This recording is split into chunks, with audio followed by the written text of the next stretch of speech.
Nuwun.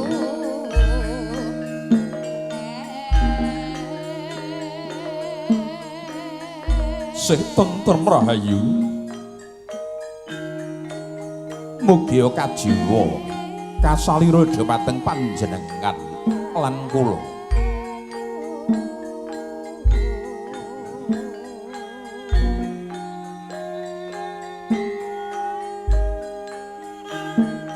Amurwani gelaring kang upacara sesarengan sumangga.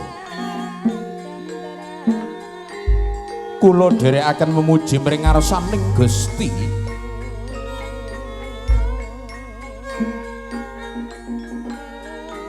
Mugi kula lan panjenengan maligi kang hamengku gati manggiya hayu, hayu, rahayu Basuki.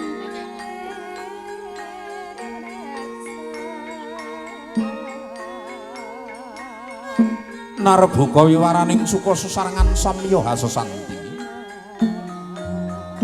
Gonggo gonggo trigonggo. Gonggo pinayungan kala cakra durga mendhak kala sirna. Hayu. Hayu rahayu. Rahayu kang samya pinanggih.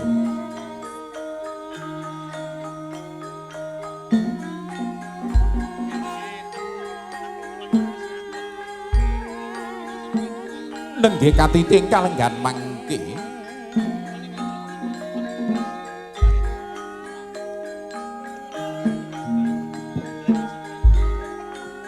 Surya kang kaping 18 wulan Juli.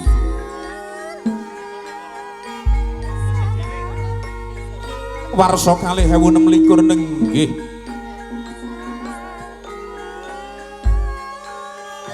Ana wong agung kang wis sawega ngrakit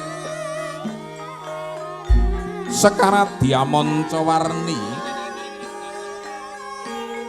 kayu klepu dewa daru jaya daru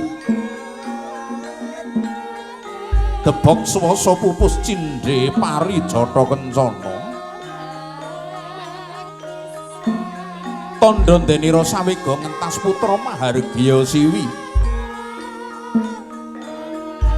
andhapaken atmaja kinasih kang wis tumapak akiring dewasa. Gya sawegarsa ninggal mangsa muda manjing tataraning kadewasan. Lelumban ing samudraning gesang bebrayat.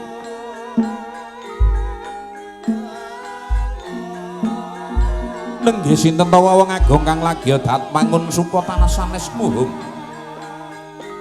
Bapak Peter Marinus Willem Cornelis, Ibu Cornelis Swastri Evi,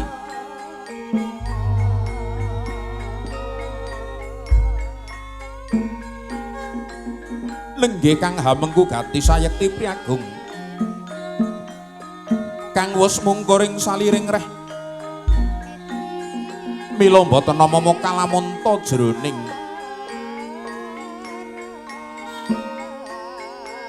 netepi darmaning werda ngentas putra mahargya siwi hanggung sinengku yung kula wangsa cinaket kang lonlonan kawuryan samya manjing wisma parigyan gegandhengan asta urut kelawan kadange dewi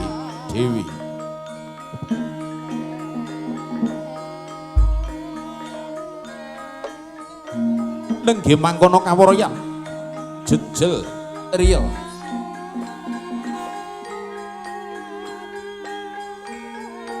tumpang denggolaben pamidangan hawit saking keng para werda kang keparengan jumenengi lampahing upacara